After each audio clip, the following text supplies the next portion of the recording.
Ay di ari na nga napadpad ho kami dinay sa parteng silangan ay tunay na kumuha ho kami na rimbuko at tunay na 4 na taon din naman ho ay bago na timusan ulit ang garning buko ay tunay na pagkakatamis din naman ho ay ng sabaw na rin.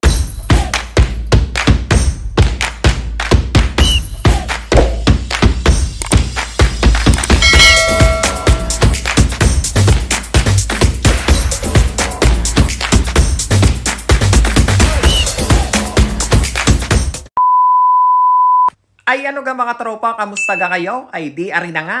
Ako ho ay naimbitahan na ring aking kaibigan sa parteng silangan para naman ho kumuha na ring buko. Ay ang nakikita nyo naman ho diyan ng mga bukuhan ay yan ho ay hindi amin. Kaya lamang ho ay di kapag kagarning balikbayan ay di baka ho makakalibre ng kaunti. Ay tunay naman ho kayong 4 na taon bago ulit ho nahigop at natimusan ang garning buko. Ay di kay pagkagarning hong bagong laways ay di kay pagkakasarap naman ho ay at sariwang sariwa ho ang buko. Ay maikwento ko galang ho sa inyo, nung panahon nung kani-kanina, ay di kay pagkaho nagkaroon ng kaunting hangover, ay di kay kami ho'y pandali na din sa parteng silangan na rin at kukuha na lang ho ng buko. Ay di rin na nga ho ang aming nakuha, nakakuha naman ho kami ng 5 buko. Ay di binutasan na ho aring garning buko at ilalagay naman ho sa isang maliit na kaserola ang sabaw.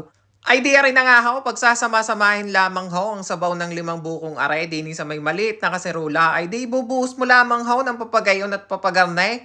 At di maya-maya naman ho kapag napagsama-sama na yung mga sabaw na iyan, ay di lalagyan mo lamang ho ng kaunting yelo at saka kaunting gatas ay di kay panamang-panama na ho. Ay sa punto naman hong are ay di babaakin na ho aring buko ay di kay makikita nyo ho din kung gaano ho kaganda ang aming nakuha. Ay tunay naman ho kayong malauhog ho ang tawag din sa aming gagandang hitsura.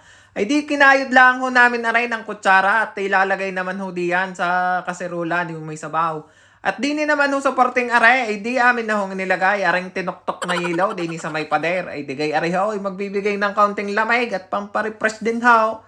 Ay di kay maya-maya naman ho ay nilagay na ho namin aring isang lata ng condensed milk at aring naman ho magbibigay ng kaunting tamis at hahaluin nyo lang ho ng papagayon at papagarne. Ay di rin na nga ho, sasay din lamang ho aring gatas din sa may lata at tunay naman hong sayang din naman ho ay at pagkakamahal naman ho ng condensed milk din sa Pilipinas.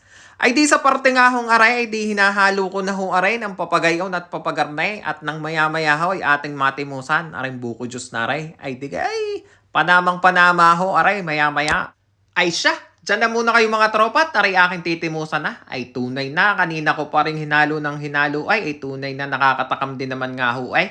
Ay sawari ko naman huy natunaw na ang yelo ay, di aray huy malamig-lamig na. Ay di ayos na nga din ang higop kapag kagarne. Ay siya, diyan na muna kayo mga tropa, salamat sa inyong panonood ay huwag niyong kakalimutang mag-subscribe. Hanggang sa muli, paalam!